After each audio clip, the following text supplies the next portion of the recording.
Hi there! Seja muito bem-vindo aqui no meu canal. Eu sou a Teacher Inamara Arruda e hoje eu quero te ajudar a entender o inglês falado. Sabe aquela situação? Um gringo vem, fala com você e aí você ouve Spring is from, is vivid is from.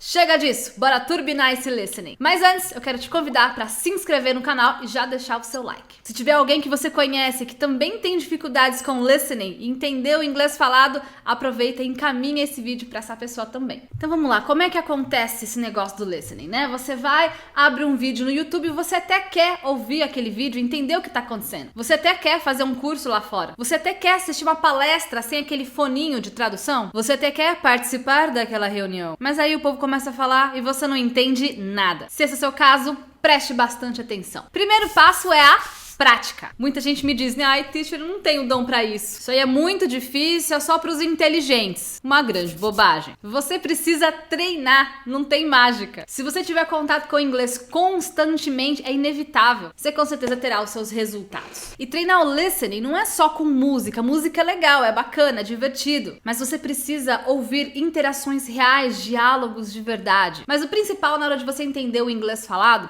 é você identificar que muitas vezes você terá ali as palavras, uma diferente da outra, separadinho, mas na hora de ouvir, muitas vezes elas se juntam. A gente faz isso no português também. Juro pra você, a hora que você perceber isso, entender isso, dominar isso, seu inglês vai pra outro nível. Então vamos lá, vamos pensar juntos. Como é que é em português? Por exemplo, você vai, pergunta pra uma pessoa: oi, como você tá? Como você tá? Como você está, vira como você tá? Ou então se vira pra alguém e fala: ô, vamos lá amanhã? Vamos lá amanhã. Ou seja, vamos lá amanhã. Enfim, no português a gente faz isso, no inglês é inevitável, isso acontece também. Então fique muito ligado nas contrações, as reduções, os linking sounds, né? Que são os sons que a gente junta, ou que a gente fala bastante aqui no canal, o connected speech. Então, por exemplo, você já deve ter visto, né? Don't you. Muitas vezes o som é don't you. Ou às vezes don't ya.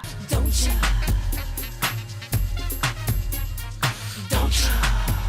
As palavras did you, muitas vezes você vai ouvir did you, did you. Ou tem até uma frase bastante comum, né? What do you wanna do? What do you wanna do? Pois é, muitas vezes você não vai ouvir palavrinha por palavrinha. Então, what do you want to do? As pessoas não falam assim. O que você vai ouvir na prática? What do you wanna do? Percebe a importância disso? Então, como você pode fazer na prática? Melhor coisa é pegar um texto que tenha o áudio junto para você acompanhar ali em inglês, de preferência com o português também ali numa outra coluna, para você também já ir aprendendo palavras novas e expandir o seu vocabulário. Mas olha que legal, quando você ouve e lê ao mesmo tempo, você tá ativando outras sinapses no seu cérebro. Você tá lendo, tá identificando ali as palavras, né, como ela se escreve, e ao mesmo tempo observando os sons. Nisso você começa a conectar uma coisa com a outra. Isso não vai acontecer do dia pra noite, é bastante treino, mas vai por esse caminho que dá certo. Uma coisa que eu fazia bastante quando eu tava aprendendo inglês era escrever os sons assim como eu ouvia. Isso me ajudava muito. Então, por exemplo, se eu ouvia ali numa frase but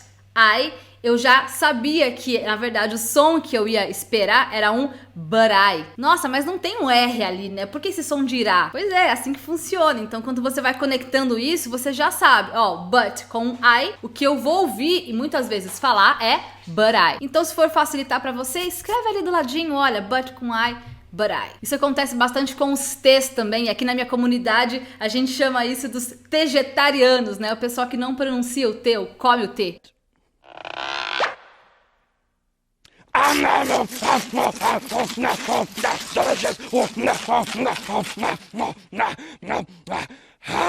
Então muitas vezes você vai ver, por exemplo, next door, você não vai ouvir esse T. O que você vai ouvir? Next door. Next door, o que você ouve? Next door. Outro, por exemplo, most common. Você não vai ouvir esse T, você vai ouvir um most common. Ou uma frase famosa, just do it. O que você ouve?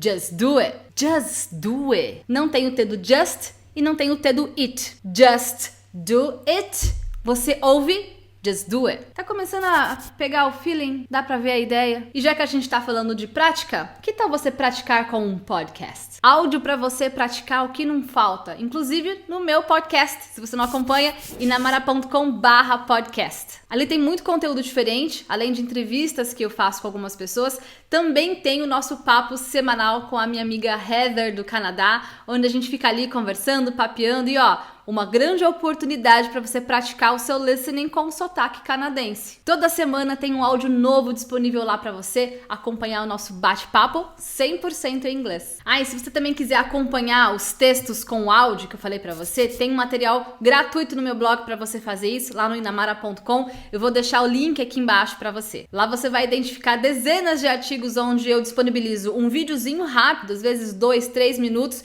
e 2 colunas, uma em português e uma em inglês, para você poder fazer os seus estudos. E esse tipo de material, você também pode aplicar uma técnica que a gente usa dentro do meu curso, que é o Ciclo Elo. Se você for meu aluno, já coloca aqui nos comentários um hashtag Ciclo Elo para eu saber se você utiliza essa técnica para treinar o seu listening. E esse tipo de material, com o videozinho ou somente o áudio, texto, uma coluna em português e outra em inglês, aqui você consegue aplicar esse Ciclo Elo, que é a técnica base do meu curso. Então ali a gente estuda, a gente lê junto com o áudio e depois treina o áudio sem ler. Treina um pouquinho todo dia, começa com 15, 20, 30 minutos. Você vai ver só, aos poucos você vai abrindo os seus ouvidos, parece que tudo vai ficando mais nítido. Uma informação que no começo parecia ser só um barulho para você, de repente você começa a identificar as palavras. Lembrando, de preferência, todo dia. Sem pressa, um pouquinho todo dia, uma hora vira um montão. Outro ponto importante é escute coisas que são compreensíveis para você. Se você tá bem no comecinho, começa ali com algo mais fácil, um texto menor. Às vezes um pequeno diálogo com o áudio já vai te ajudar bastante. Só que aí aos poucos vai aumentando ali o nível de dificuldade. Lembra que se for muito difícil, você vai ficar ali tendo a sensação de que é tudo só um barulho, você não vai identificar muitas palavras e isso vai ser um pouco frustrante para você. E aí, conforme você for avançando, vai se perguntando, esse texto aqui com esse áudio, tá muito fácil ou tá muito difícil? O ideal é você sempre se sentir desafiado para aprender coisas novas. Mas se tiver um conteúdo ali que tá muito fácil, você não tá vendo nenhuma palavra nova, nada que realmente vá te estimular, isso pode acabar te desmotivando. Então vai sentindo, vai observando. Tá muito fácil? Posso aumentar um pouquinho mais esse nível? Opa, tô aprendendo aqui palavras novas, sons novos. Seja curioso, se apaixone pelo processo.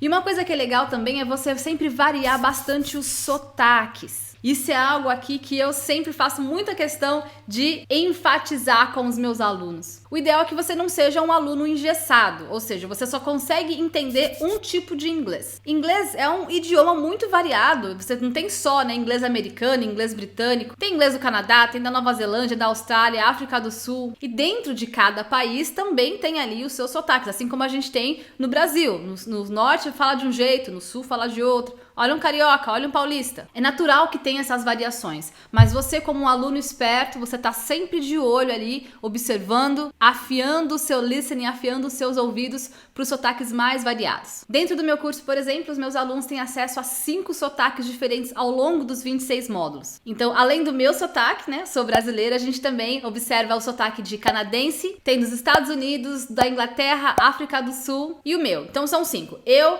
Canadá, Estados Unidos, Inglaterra e África do Sul. Então, ao longo dos 26 módulos, tem ali os áudios, pra gente treinar ali junto com os textos, fazer os nossos treinos de listening, além dos conteúdos que nós temos de vídeos, que também são de sotaques variados. E eu realmente trago muito atenção pra isso, porque essa era uma grande dificuldade que eu tinha quando eu tava aprendendo inglês. Eu era aquela aluna super engessada, eu só pensava no inglês americano, fora que inglês americano, nos Estados Unidos tem uma grande variedade, mas eu ficava muito engessadinha, A gente tinha um CD lá na escola e eu achava que o CD da escola era o CD que eu ia encontrar aí na vida real. E conforme você vai ter na prática, depois de muitas viagens, eu entendi que é muito diferente. As pessoas na vida real, elas não falam, de forma engessadinha. Fora que quando você for atender um telefone, muitas vezes o telefone tá chiando. Você tem que ter essa flexibilidade para você ir juntando os sons e identificando quais são as palavras. E a melhor forma de fazer isso, então, é buscar essa variedade agora que você já tá aí estudando e aprendendo. E por último, don't give up. Todas as pessoas de sucesso que eu conheço, elas têm algo em comum. Elas nunca desistem. Quando a gente tem uma meta que envolve uma habilidade, fica mais difícil a gente mensurar ali o nosso progresso. Metas como melhorar a autoestima, confiança para falar em público, ou até mesmo aprender um novo idioma. Tudo isso precisa de um cuidado maior para identificar o seu progresso. Então, antes de tudo, tenha metas muito claras aonde você vai usar o inglês. Identifique para que você quer aprender inglês e, acima de tudo,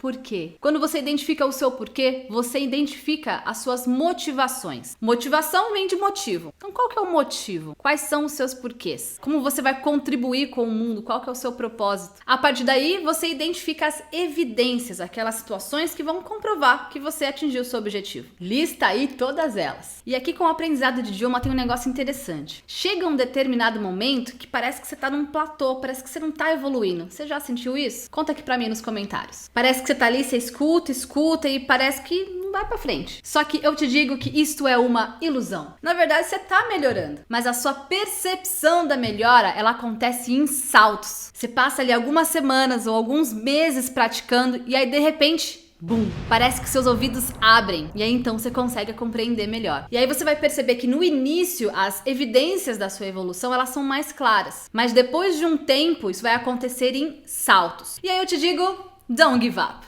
Não desista. E por que é importante eu lembrar você aqui desse detalhe? Porque muita gente desiste nesse meio tempo. A sua avó não dizia que de grão em grão a galinha enche o papo? Então, ela estava certa. Um grão de cada vez, uma hora enche. Fique atento às evidências. Então, pratique todos os dias, faça o máximo que você puder. Utilize os materiais ali no seu nível, mas que também te mantenha desafiado a aprender mais coisas. E claro, não desista. Mesmo quando você achar que não está progredindo. Me conta aqui, como tem sido a sua prática de listening? Tem algo que você tem feito que tem te ajudado a sentir essa melhora? I wanna know, tell me here. Lembre-se de deixar o seu like e se inscrever no canal também. É isso, bora praticar o listening? Te encontro no próximo vídeo.